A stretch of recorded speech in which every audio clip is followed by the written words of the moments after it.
Hi, and welcome to the Design Systems Podcast. This podcast is about the place where design and development overlap. We talk with experts to get their point of view about trends in design, code, and how it relates to the world around us. As always, this podcast is brought to you by Knapsack. Check us out at knapsack.cloud. If you want to get in touch with the show, ask some questions, or generally tell us what you think, go ahead and tweet us at the DS Pod. We'd love to hear from you. Hey everybody, welcome to the Design Systems Podcast. I'm here with Morgane Peng. She's the managing director at Societe Generale. Morgane, welcome back. No, I'm super excited to be back. Thanks for having me back. Yeah, so we were kind of jamming just a little bit around a huge variety of topics before the program, but I think one of the ones that was interesting to me that I'd love to start out around is this idea of how your design system has changed as you've kind of gone to scale. And, last time we chatted, you were talking about how the design system was becoming a lot more of like just the way that the organization was thinking about the creation of product. And that was going from this thing that was sort of, off to the sides, not really the right thing to say, but not front and center in the product process, to something that is now very much a core way of building. Can you talk to me a little bit about that transition and what that kind of meant for you and the team? Yes, I guess obviously at the beginning, and I think we were trying to have this design system thing before that term actually existed. I remember the first time I went on the podcast, we were joking about the fact that design systems are very badly named for what they are. So we were having like a design kit, a code library that we wanted to reuse. And then we started adopting the name design system, and then just realized that everyone was confused because now they call the design team the design system team, because for other people, they see design system as basically designers.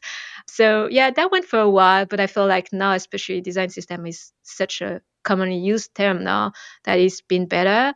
But I feel like for us, really, as we scaled, so at the beginning, we were using it on a few projects, and then adoption happened, and we started using more and more. And, all the usual benefits of design systems, such as going faster, not having to redevelop buttons, the wheel, and everything that goes along, with helping adoption. I do remember there was a tipping point where we, at some point, no longer had to fight for the design system to be used, because it became that thing that, the same way that you have to use branding, the same way you have to use your company tech stack, that became something that was normal. So kind of, moving from something that was new and people were a bit suspicious, and why would I have a dependency on another team, to, okay, no, that's something I need to use, and that's just how we work. And I feel like the same happened design-wise, where I know that it can be sometimes difficult to convince designers to use a design system at the beginning. But I think we always realize that this is a common knowledge. This is a common brand, really. Like everything that we feed back to the system can be reused and improved for other services, that I think everyone started to nurture this mindset. And I guess that's why I was discussing at Pattern, something very strange happened, because when you start to think systematically, when do you stop? Do you only think this, is it just for buttons and cards? Can you go beyond? Would you think, like, for example, obviously I work on financial interfaces. So for example, a trade blotter, how many trade blotter can you design? How many trade ticket can you design? How many 4i check, which is basically a security process, can you design? And after trying to align on buttons and cards and nav bars and all this, more and more the team started to ask around, has anyone worked on this type of use cases, this kind of patterns? And this kind of systemic way of thinking kind of spread around the team to the point where we are now also defining business patterns. Interesting.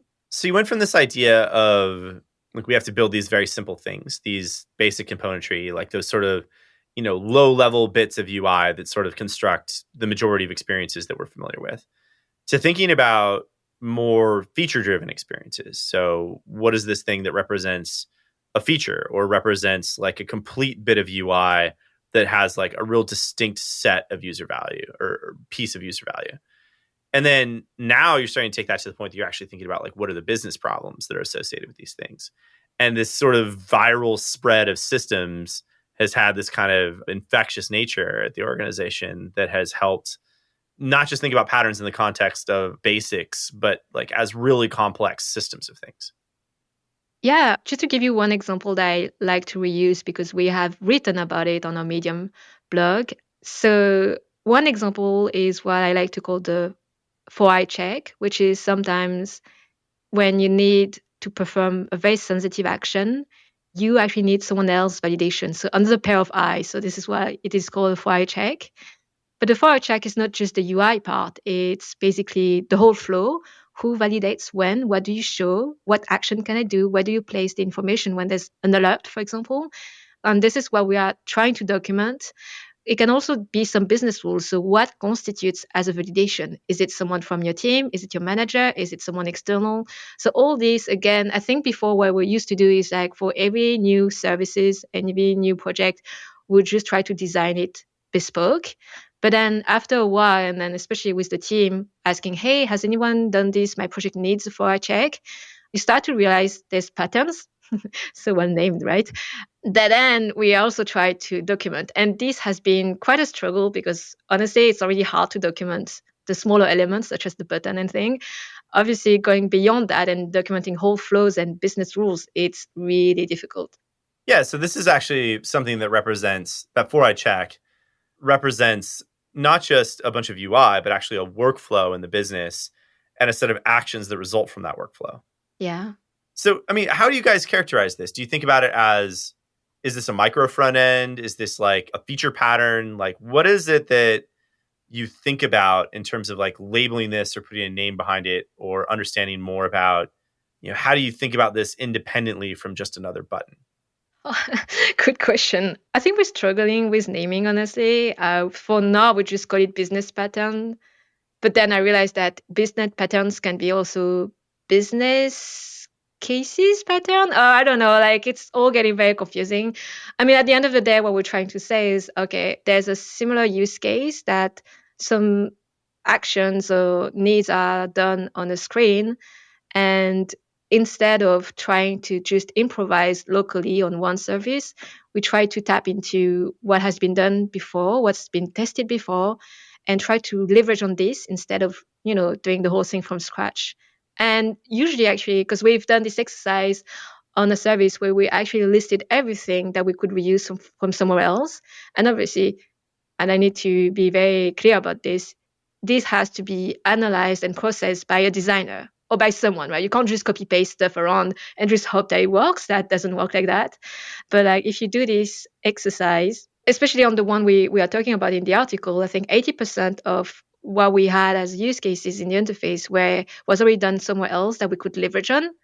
And of course, if you say that to the designer, the idea is to be able to leverage on it and go faster.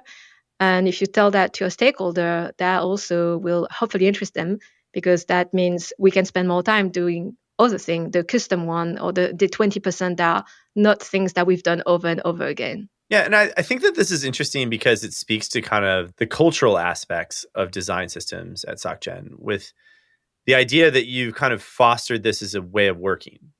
And so it's not just about like, let's go use this design system. And one of the things that was really striking in our conversations over the summer is like, for example, you don't have a name for your design system because you don't want people to think about this as something outside of their normal workflow or to get, too attached to like, where does budget come from or how do people think about the construct of the design system? You just want it to be the way that people work. And I think that by fostering that, I mean, it's no secret to the people that I chat with that like I'm a huge fan of what you all are doing because I do really fundamentally think like you're living in the future. And what I mean by that is you have a culture that is set up around this idea of systems and that is starting to branch out into a lot of things that people would not immediately think about being in the design system. And that's largely based on this cultural value that systems are the right way of constructing product.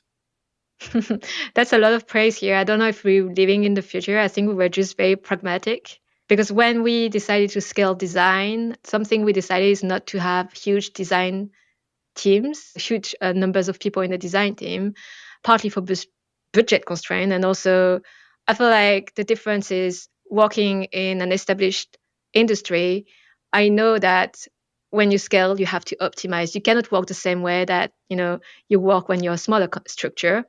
And finding ways to systematize our work and our knowledge was definitely something that was needed to do for us to be able to scale to the entire corporate investment and banking division. So I feel like that was much more like being pragmatic than anything. But yeah, I'm very proud that today the team really thinks system and is also willing to contribute, pitch in the knowledge. And yeah, I guess we're still struggling to really define how we're going to save all this knowledge. We're currently exploring different options.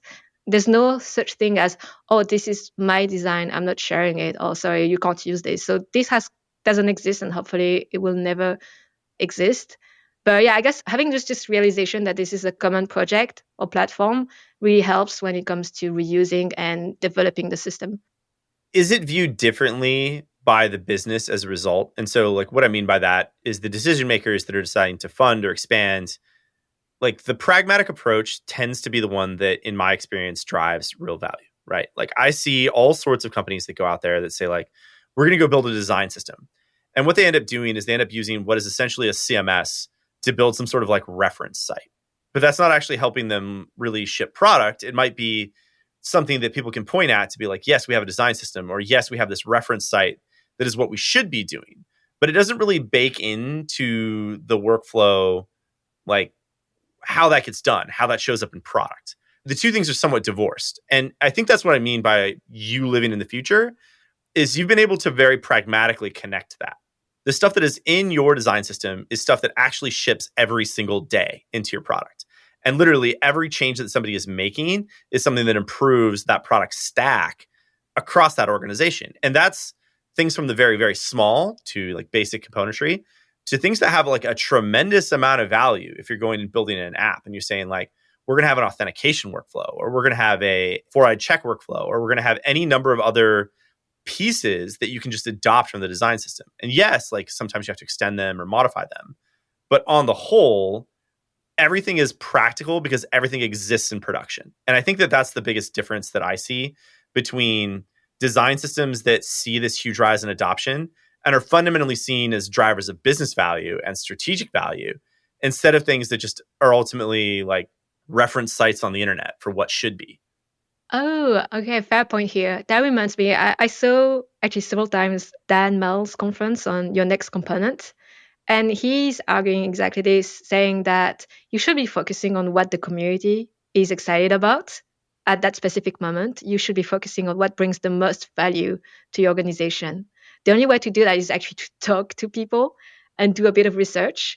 And I definitely can feel this because I remember, so I use this example that when we introduce our adaptive color, so this is a color system that actually adapts to, so our color adapt to different, to depending on what level they are and also what kind of elements they are, so we can guarantee contrast ratios and everything. But when we implemented this, that was not because we wanted to implement adaptive color itself, or I don't think we even mentioned accessibility issues, which was one of the key reasons we wanted to have this system. We did it because at some point in one of our trading applications, a client was complaining that they couldn't see the price properly. And we kind of piggybacked on this, saying, okay, we need to solve this systematically because we can't just fix it for that specific trading application because it's going to happen again in another application. So let us work on something that at the end of the day became our adaptive color system. And this is how we got funding. It's not by, going around and saying, hey, we need to do that because I've seen people do this and the competitor are doing that. So can we do this, please? It's really like trying to really capture those moments and I guess nuggets of interest and making sure this is embedded into your roadmap. Exactly. And one of the things that is great about that story is it's very specifically tied to customer value. And I think that there's lots of people that get caught up in this idea of like, we want to have things that are on brand. Of course, you want on brand experiences. We want to have things that are consistent. Of course, you want consistent experiences. But ultimately, if you're able to serve user value in a systematic way across your entire app ecosystem, that's making better quality software. We talk all the time in design systems about the idea that this is about making you faster, less maintenance, and more consistent. But really, to me, like design systems' true promise is the ability to build better software. And that is because of two things. First, it lets you take innovations like adaptive color and make that just something that's generally available for anybody to use inside the organization. And the second side of it is it gives us back our attention and our focus on those harder, more interesting 20% UX problems that you were talking about that oftentimes fall off the to-do list because there's so many other things that we could ship that are much smaller, much more bite-sized, but ultimately don't matter as much. Yeah, and earlier you were talking about business values. I mean, how do business stakeholders react to that? That's very interesting. We actually had a presentation to someone quite high up in the organization. And obviously, you wouldn't pitch the same way design system to this person than anyone, actually, anywhere else. And I think I didn't realize back then, but the way I've introduced design system is obviously customizing to the audience, so to that person. And I essentially introduced design system, not even, I think the first thing I mentioned is like design system for us really is a way to own a voice online. Because for so many years, and anyone who worked in a big organization would understand that if you don't have a clear strategy to do that, people will just do whatever they can because at the end of the day, they want to release their products, right? And they want to release their roadmap. And that would create a lot of entropy. And when you start to have entropy, it is so hard to go back and to fix the things. So I feel for me, articulating design system more like owning our voice online because we invest a lot, in our sales force and on our sales people, but having the same ability to it online and also reducing entropy is a key argument for us. It might not be obviously everywhere, but again, doing research and knowing what people care about in your organization is key. And certainly he wouldn't care about, I don't know, design tokens and everything else that is currently happening now. I mean, if it solves a business issue, for example, we've done it differently with all the adaptive color, then yes, sure. But just saying, hey, Christoph, look at what everyone's doing. Let's do design tokens. I'm not sure that's something that would have convinced him anyway. Yeah, I think that there's a lot of hang up in the implementation details. And I think that those hang ups in those details are largely because this has been something that has traditionally, if we can even have traditions yet for a concept that's maybe a decade old, um, is traditionally been the realm of individual designers and engineers that have driven a lot of these initiatives.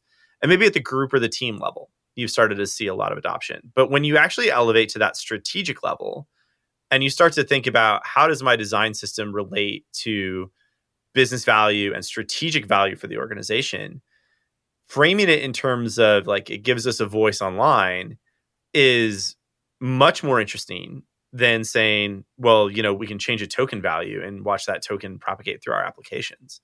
What you're going to care about at that upper level, and ultimately, I think this is where this is headed, at least that's what my opinion is that we're going to start to see a lot of the decision making around design systems be viewed as more strategic and be viewed as things that ultimately are represented as executive initiatives. Like, I want to have a better voice online. I want to be able to, have a brand that connects with customers. I want to be able to exponentially grow my product through solving difficult UX problems.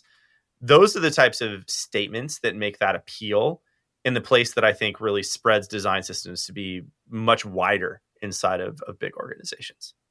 That's exactly what we're trying to do, right? And even with this kind of extension of the design system mindset that we have on our business patterns, the idea is again, sure, that's the thing that exists. You can leverage on it if it makes sense. If not, it's fine.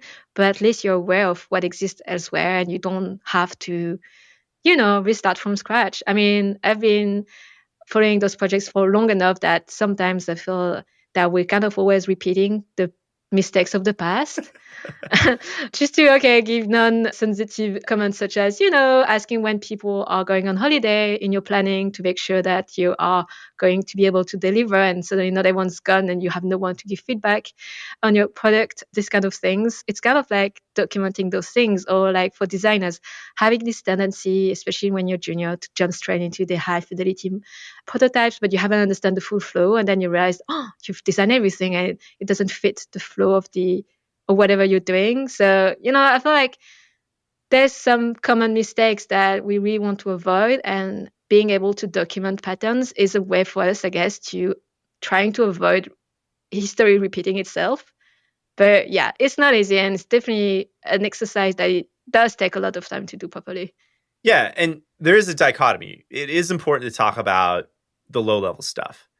I think that the point that I was thinking about is that low level stuff is things that we've been talking about for a little while now. I mean, not a long while, but a little while. What I'm excited about is this new conversation that is happening that is around that strategic value and around thinking about what does this mean for the future of digital at my organization or the future of product at my organization? And I think that that's the conversation that's just getting started. Yeah, obviously, if you stay at the low level of buttons and colors, typography, you're gonna be treated like this, right? And that's very interesting because we had this discussion. Is a design system, is it a technical asset or is it a business asset? That's a wonderful question, by the way. I love framing it that way about like, where does the asset live, right? Yeah, and what you want to do with it is just to provide buttons and cards to services so they can develop faster. Okay, then I mean that's viable, right? A lot of design systems are purely pitching themselves as like a technical asset. But again, for us, and also maybe because we're kind of extending the notion to business patterns, we really wanted to place a design system as something that has business values, that actually has an IP. Again, because there's so much that we cover with the design team and so much that we have these days on all the use cases that this has values, and that's something definitely that we want to be understood. And this is why we actually ended up doing this exercise where we realized that 80% of the use case on the service were designed elsewhere that was something we could reuse, is really to show that this knowledge has values, because obviously then allows us to go faster. But we had to do this exercise for people to really understand what that can bring, obviously. Yeah. I guess what was the driver and what was the reaction to that sort of exercise, right? Were people surprised? Were people engaged and excited about it? Like, I understand you were trying to do this to prove a point, right? That like there is a lot of value in this that is beyond just building apps, but actually like in like how we leverage the work that we've done as an organization and how that relates to a lot of the things that you can take on. But what was the reaction to that? And how did people feel like during and then after? I'm gonna quote my CEO because I can't remember, in a slide I said it's something very, I guess, the design system way, which is design systems allow us to build on our collective knowledge. I can't remember how I phrased that, but he looked at that slide and he was like, yeah, so I understand it's good for design, it's good for the money. I was like, oh yeah. So another way to frame it, yeah, okay, I could just go, yeah, again, it's the same thing said in a different way, right? Right. It's like, hey, there's a return on investment. And I mean, business speaks in dollars, right? Or, euros in your case. But I think that there's like this sort of funny idea of when you're working with people on design teams and engineering teams every day, you tend to think about like how it impacts their lives very specifically, right? Like it's better for designers, it's better for engineers, it's better for product people, it's better for content people. And what better means takes on this context of like it's easier, or it's faster, or it makes people happier, or lets them do better work. And then you bring it up to that business level and it's like, all right, how much money are you saving me? and it's a little reductive in how it views that, right? But like ROI has lots of different forms. And I think that like when you think about how to express those forms of ROI at that business stakeholder level, that's where you start to make the connection of like, hey, this is better for designers and that allows us to do X.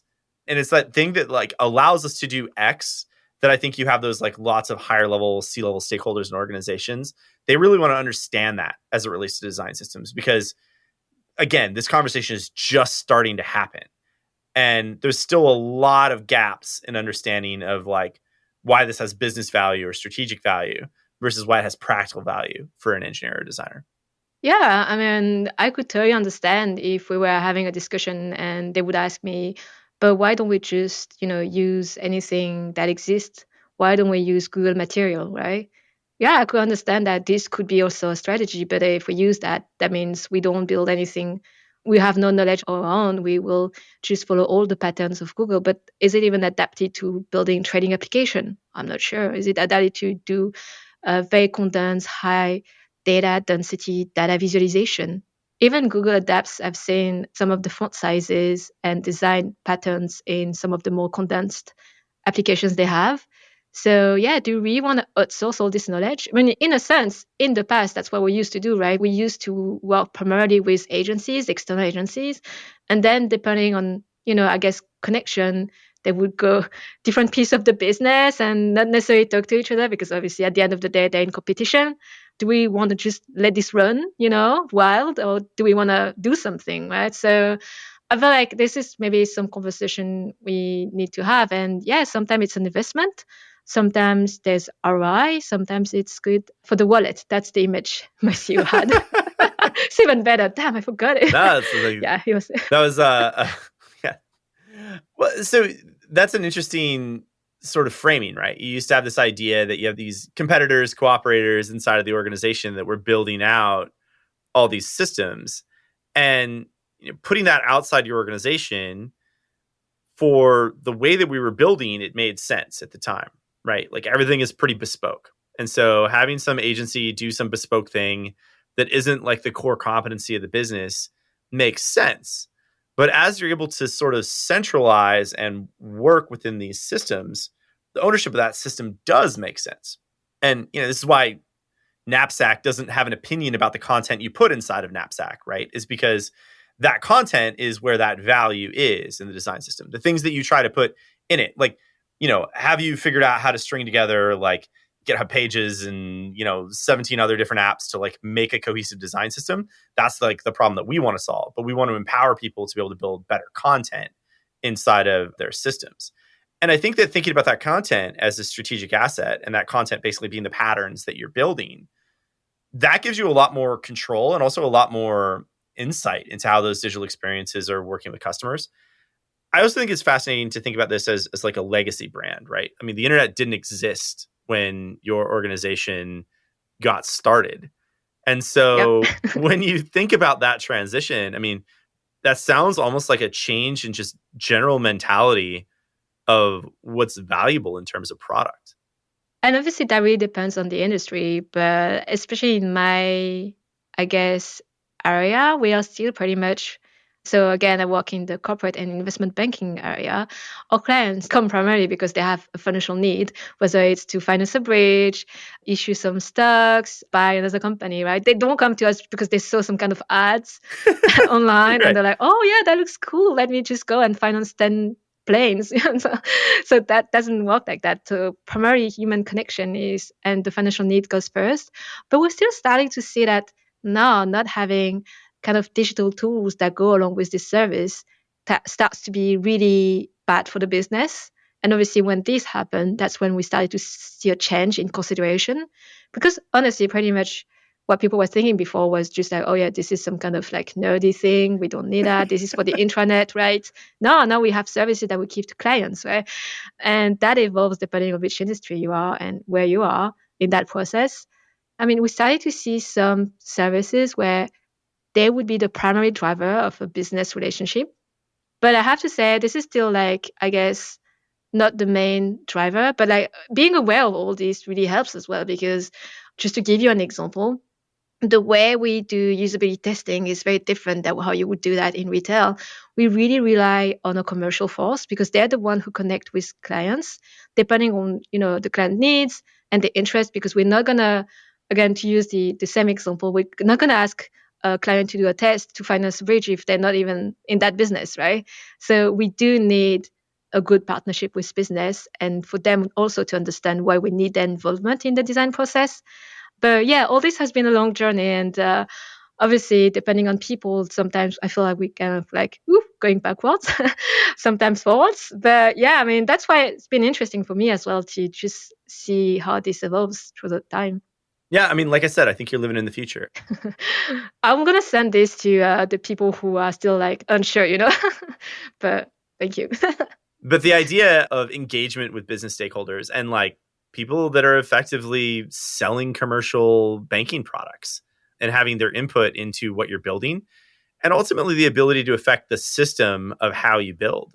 It's maybe not totally unique, but it's definitely something that's really advanced relative to where most people are. Where I think, like you said, there's still this idea that design systems is some like geeky thing that a few people are experimenting or messing around with. And seeing that systems viewpoint not just exist within design or technology, but actually make it out into the realm of how the business operates, it's really cool. Oh, again, that's why we don't have a name, because if we have a name that kind of predictify the design system, I feel these days it's so easy to be against each other in organization. oh, they just don't understand design system. They don't understand my craft, that, something we've been very, very mindful of is really try to go beyond. And it's hard, obviously, because especially in big organization, if you don't have the same acronym, people suddenly become very suspicious of you. So we've been really trying to explain, but okay, the good thing, again, being in-house is if it start working, people will know. And then, as I said, at some point, there's a tipping point where people who don't want to use the system, but don't want to work with you, have to justify themselves and not the reverse anymore. But yeah, that takes time, relationships, and grind. So yeah, it's not something easy. It's not like a 5 magical tips to get everyone to listen to you. Yeah, that's a little clickbaity for this podcast. But no, I think that what you said, though, is meaningful. The idea that you go from this point eventually where you've made enough culture change and enough change to the way that the business thinks about, digital products, that people start having to justify why they're not using your system instead of you justifying to them why they should use it. And I think that it's actually valuable. We glossed over it a couple of times, but I think that saying why didn't you name your design system? I'd love to just let the listeners know why that is, because I think it's a really interesting reason. Yeah, so I was pretty convinced, but obviously I had to explain that to the team. And honestly, if they really wanted to go with Hadron, which is what they wanted at the beginning, I guess I probably would have given. But I was saying, first, you choose a name that honestly is so hard to say in French. People are going to be Hadron, and everyone's going to be so confused. So you're not making your life easy by choosing a name that is hard to understand and pronounce already with some of the user base.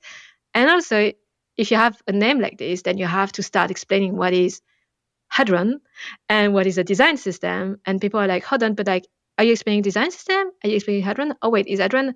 Hadron is the design system. And sometimes what we want people is not to remember what is the name of that thing, it's just to use it. I use this analogy. It's a bit like, do you need to rebrand your HR team? I'm not sure. You just need to have HR, right? So we really wanted more to focus on the usage of the system. And yeah, of course, that means we can't have shiny swags and we can't have shiny, merch and everything. But I feel also, especially for a big organization like us, and I haven't mentioned that, but the design system is now used beyond our entity. So it's used by other entities as well. Not having a specific name make it also easier for adoption, because let's put it this way. If it has been named Morgane's design system, it would be difficult to sell it, right? Because people will be like, I'm not Morgane, I'm not using it. But if you name your company design system... Who's Morgane? Yeah, who's Morgane, right? And then, I'm going to send you to a marketing page where I explain what is Morgane, So this is just creating a lot of disruptions, friction on the path of getting adoption of your design system. So yeah, we just decided to not have a name and just say, hey, that's the design system, you got to use it. If somehow they want to Google what is design system, there's definition out there. We don't have to maintain some kind of external marketing page as well.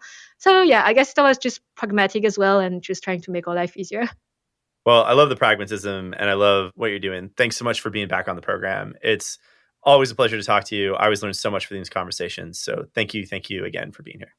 Oh, well, thank you for having me again and again. I'm so excited to always chat design system stuff. Well, I look forward to seeing you again soon. Thank you. Have a great day, everybody. Thanks so much. That's all for today. This has been another episode of the Design Systems Podcast. Thanks for listening. If you have any questions or a topic you'd like to know more about, find us on Twitter @TheDSPod. We'd love to hear from you with show ideas, recommendations, questions, or comments. As always, this pod is brought to you by Knapsack. You can check us out at knapsack.cloud. Have a great day.